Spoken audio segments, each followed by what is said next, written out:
What's going on, everybody? My name is Austin from Austin Talks Comics. Today, let's talk about the brand new Red Hood title that is about to come out this week. It has been at the forefront of a lot of controversy. It's very polarizing, but why is that? Let's get into that today. So DC Comics is releasing a brand new Red Hood title written by Gretchen Felker Martin and art by Jeff Spokes. And a lot of this controversy is contrived essentially from an interview that Gretchen Felker Martin did, where she basically said that she has never read any prior Red Hood content. And on top of that, she hadn't really been very fond of comic books. She still isn't very fond of comic books. And some of the comic books that she did read were Watchmen by Alan Moore. And she said she really only primarily read Alan Moore. The more official quote being, "I did not see any of the animated series until I was in my late 20s, and I never read comics as a kid, at least not cape stuff. So it's been kind of a circuitous route. The first comic I got really into, like all other human beings, was Watchmen, which is sort of learning how to take a car apart and put it back together before you learn how to drive.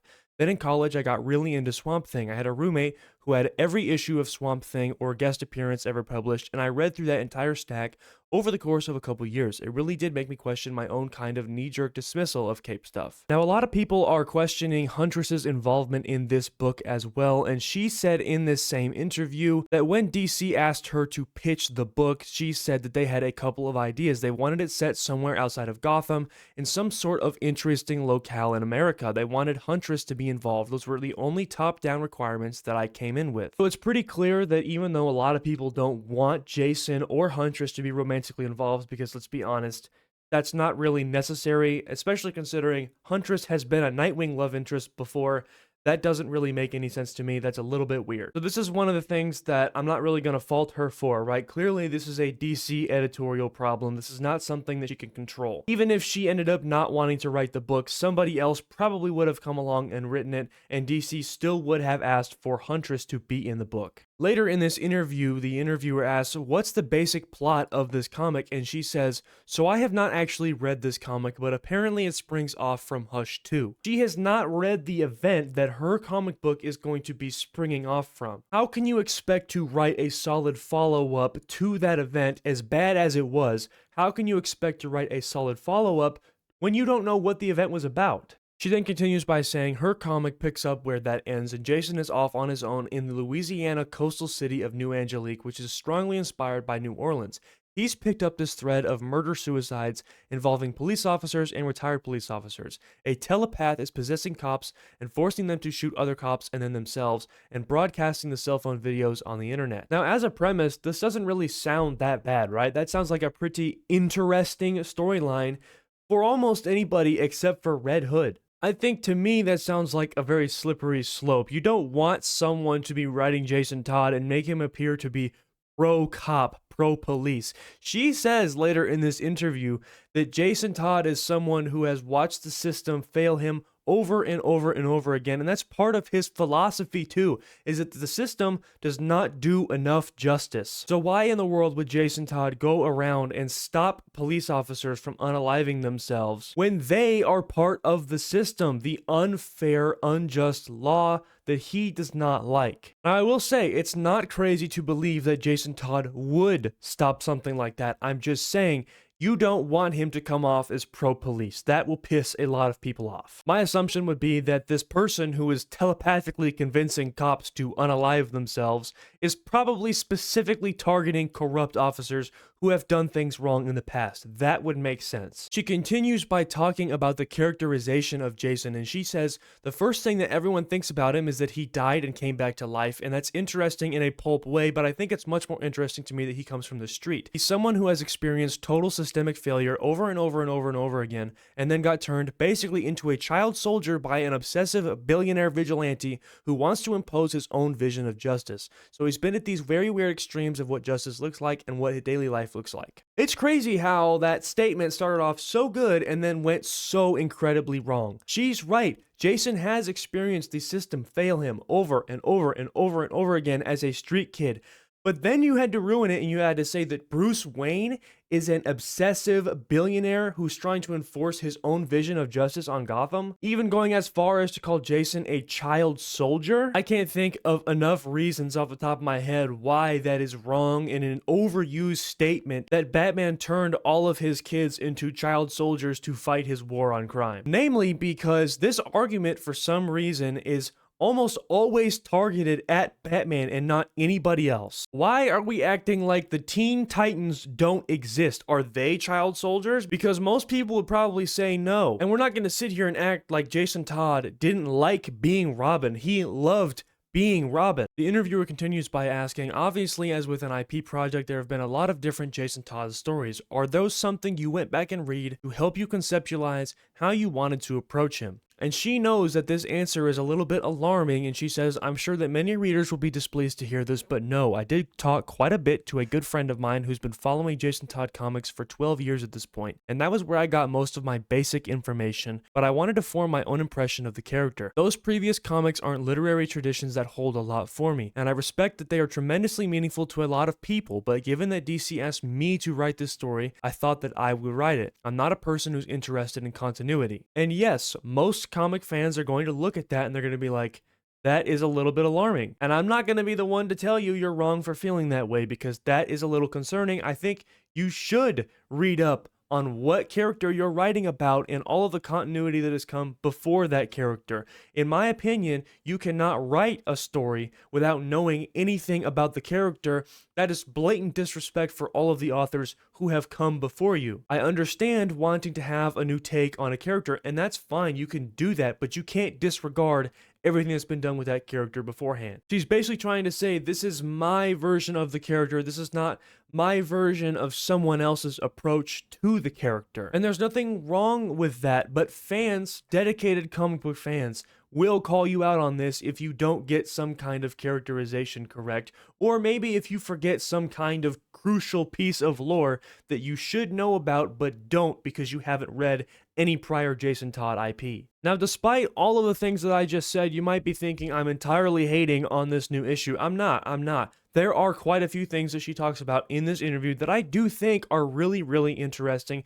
Some topics that have never really been talked about when it comes to Jason Todd. It looks like she's going to be using Jason Todd to analyze how we view the law as a broken institution in and of itself. Evidently, and I quote, Jason is going to have a crash out arc. That is a real thing she said in the interview, where he basically kills a bunch of police officers, a bunch of FBI agents, a bunch of ICE agents. She didn't clarify how far DC was actually willing to let her take it, but I'm pretty interested in that. And it looks like Jason is going to be returning to murdering people as a necessary evil, but it's not he's going around killing gang members and stuff. It's more his focus being turned towards institutional violence that the law would never actually go after. One thing that she said in this interview that really, really piqued my interest was that she's going to be analyzing America's obsession with firearms through the lens of masculinity. The interviewer had asked her a question about the comparisons between Jason Todd and Punisher, and she said, well, I think you said it, it's gun violence. That's the connection. I'm not a great fan of the Punisher comics, but I did really like the Netflix series that they did back in the 2010s.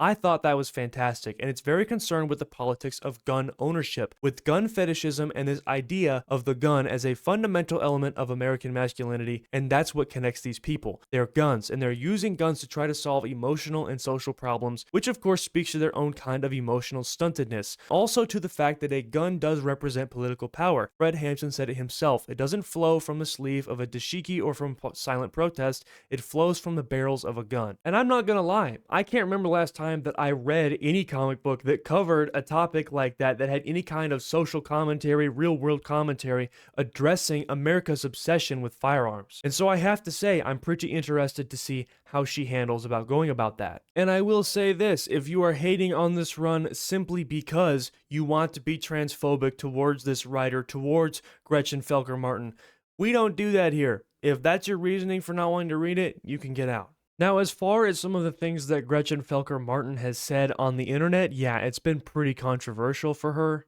The most famous incident being when she was on Twitter and said that Osama bin Laden's 9/11 attacks were principled and defensible. She has also been very vocal about her criticism towards J.K. Rowling about her comments surrounding biological sex in the transgender community, and has even gone as far as to say she wants to slit J.K. Rowling's throat.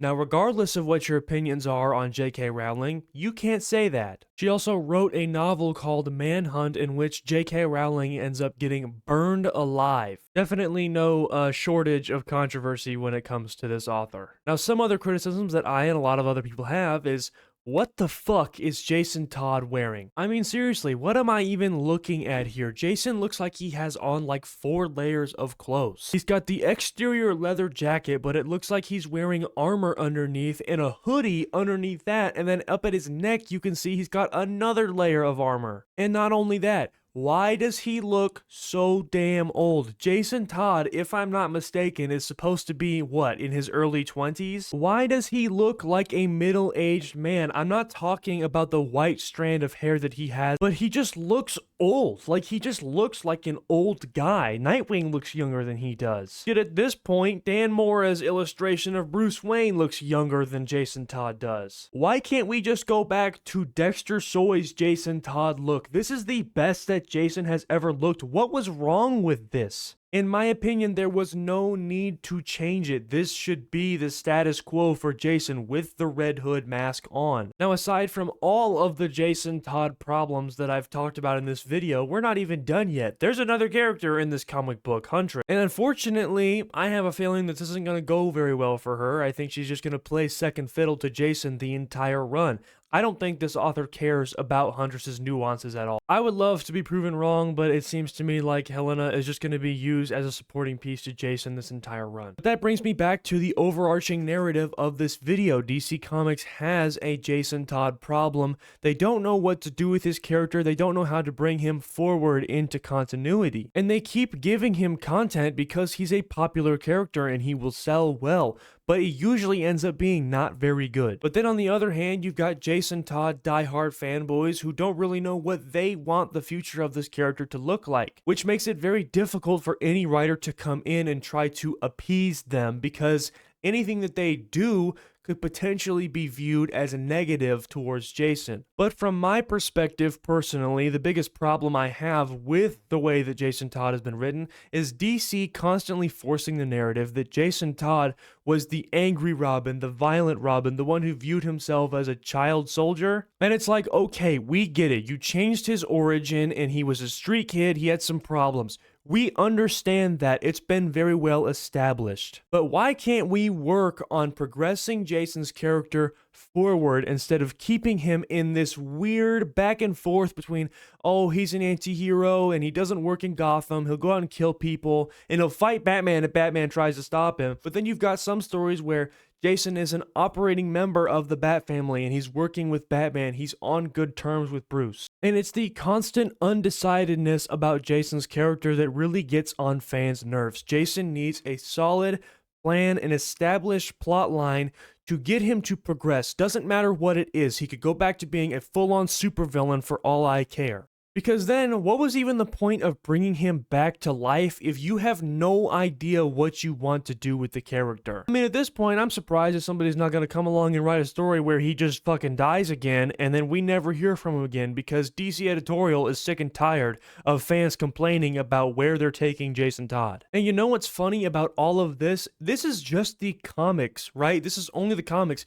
DC is currently rewriting the dynamic duo animated film that they were going to make about Nightwing and Jason Todd. I wonder why that is. Maybe they can't figure out how to write Jason. Jason Todd is truly a one-of-a-kind conundrum that DC Comics has created for themselves, and if you want my personal opinion on what they should do with the character, I really like Scott Lobdell's 2017 Outlaws run. The 2011 run was pretty bad. I didn't like it that much, but the 2016 one I think showed that Jason can work well with a team like the Outlaws. And I wouldn't mind seeing more of that. Jason going out and being like a global vigilante and doing what he set out to do in the first place, to be able to control crime. But I just don't want to see any more of this back and forth. Will he, won't he? Is he gonna stop killing people? Is he not gonna stop killing people? I don't want to see the rehash stuff over and over and over again, the same Bruce versus Jason beef that we've already seen several times. Anyways, that is enough yapping from me for this video.